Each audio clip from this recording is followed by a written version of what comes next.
இந்த பிஎஃப் பணத்தை நம்பி என் பொண்ணுக்கு கல்யாணம் வச்சது தப்பாக போச்சுப்பா.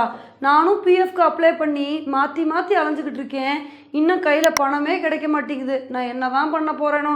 இந்த பிஎஃப் பணம் வர்றதுக்குள்ளே என் பொண்ணுக்கு கல்யாணம் ஆகி அவளுக்கு குழந்தையே பிறந்துடும் போல். இப்படி நீங்கள் பிஎஃப்க்கு அப்ளை பண்ணிவிட்டு நிறைய தடவை புலம்பிருக்கீங்களா? இனிமேல் இந்த மாதிரி புலம்பணும் அப்படின்ற அவசியமே இல்லைங்க. நீங்கள் பாட்டுக்கு ஏடிஎம்மில் பணம் எடுக்கிற மாதிரி ஈஸியாக பிஎஃப் பணத்தை எடுத்துகிட்டு போயிட்டே இருக்கலாம். இன்றைக்கி நம்ம வீடியோவில் இந்த ஒரு விஷயத்தை பற்றி தான் பார்க்க போகிறோம். நம்ம இப்போல்லாம் பிஎஃப் பணத்தை எப்படி எடுத்துக்கிட்டு இருக்கோம் அப்படின்னா ரொம்ப கஷ்டப்பட்டு தாங்க எடுத்துக்கிட்டு இருக்கோம்.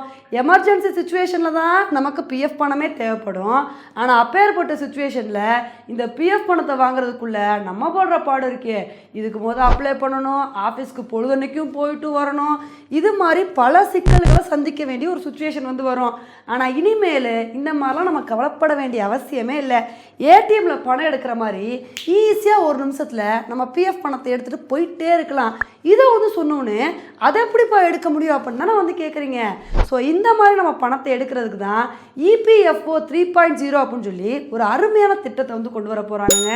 இந்த திட்டம் மூலமாக பிஎஃப் பணம் போட்டிருப்பாங்க இல்லையா, இவங்க எல்லாத்துக்குமே கையில் ஒரு பிஎஃப் வித்ட்ராவல் கார்டு கொடுத்துருவாங்க.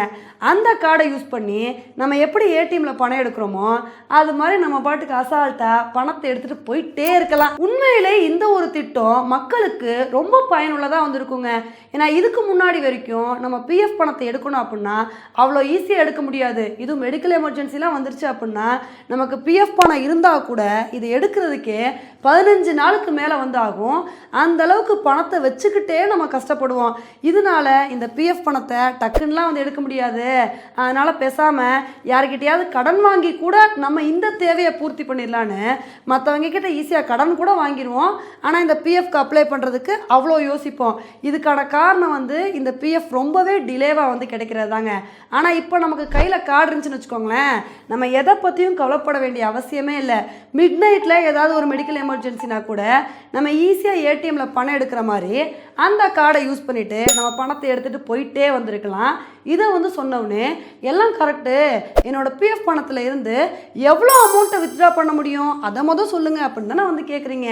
நீங்கள் இந்த மாதிரி மெடிக்கல் எமர்ஜென்சி சுச்சுவேஷனில் உங்களோட பிஎஃப் பணத்தில் இருந்து 50% வரைக்கும் நீங்கள் வித்ட்ரா பண்ணிக்கலாம்.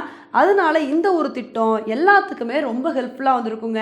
நம்ம ஏதாவது ஒரு எமர்ஜென்சி சுச்சுவேஷனில் யார்கிட்டடா பணத்தை கேட்குறது அப்படின்னு கவலைப்பட வேண்டிய அவசியமே இல்லை. நம்ம கிட்ட இருக்க கார்டை யூஸ் பண்ணி ஈஸியாக பணத்தை எடுத்துகிட்டு போயிட்டே இருக்கலாம். ஆனால் என்னதான் இந்த திட்டம் அருமையான திட்டமாக இருந்தாலும் இந்த திட்டத்தை எப்படி யூஸ் பண்ணுறோம் அப்படின்றத பொறுத்து தான் இந்த திட்டம் நல்ல திட்டமாக மாறப்போதா இல்லையா அப்படின்றத சொல்ல முடியும். ஏன்னா பிஎஃப் பணம் அவ்வளோ அழுங்காமல் அப்படியே செதறாமல் அவ்வளோ தூரம் லம்பாக நமக்கு ரிட்டையர் ஆனவொடனே கிடைக்குது அப்படின்னா அதுக்கு காரணமே அந்த பிஎஃப் பணத்தை நம்ம அவ்வளோ ஈஸியாக எடுக்க முடியாது. அந்த பணத்தை எடுக்க ரொம்ப கஷ்டமாகும் அப்படின்றதுக்காண்டி தான் நம்ம அவ்வளோ ஈஸியாக பிஎஃப்க்கு அப்ளைவே பண்ண மாட்டோம். ஆனால் இது மாதிரி கையில் கார்டை கொடுத்துட்டு நீங்கள் ஈஸியாக பிஎஃப் எடுத்துக்கலான்னு சொல்லிட்டாங்கன்னு வச்சுக்கோங்களேன், ஒரு சில பேரோட கை சும்மா இருக்காது. தேவையில்லாத பர்பஸ்க்கு கூட பிஎஃப் பணத்தை எடுத்து செலவு பண்ணுவோம். அதுக்கப்புறம் வந்தால் பார்த்துக்கலாம் அப்படின்னு இது மாதிரி தேவையில்லாமல் செலவு பண்ணிடுவாங்க. அதனால இந்த கார்டு நம்ம கையில் இருந்தாலுமே கூட எமர்ஜென்சி சுச்சுவேஷனுக்கு மட்டும்தான் பிஎஃப் பணத்தை நம்ம எடுக்கிற மாதிரி வச்சுக்கணும். அதை விட்டுட்டு சும்மா எடுத்துகிட்டு இருந்தோம்னு வச்சுக்கோங்களேன், அதுக்கப்புறம் நம்மளோட ரிட்டையர்மெண்ட் சமயத்தில் நமக்கு ரொம்ப கஷ்டமாக போயிடும். ஓகே ஃப்ரெண்ட்ஸ், இந்த ஒரு திட்டத்தை பற்றி நீங்கள் என்ன நினைக்கிறீங்க அப்படின்றத என்னோட கமெண்ட் செக்ஷனில் போடுங்க. இதே மாதிரி இன்னொரு வீடியோவில் உங்களை மீட் பண்ணுறேன். Bye friends.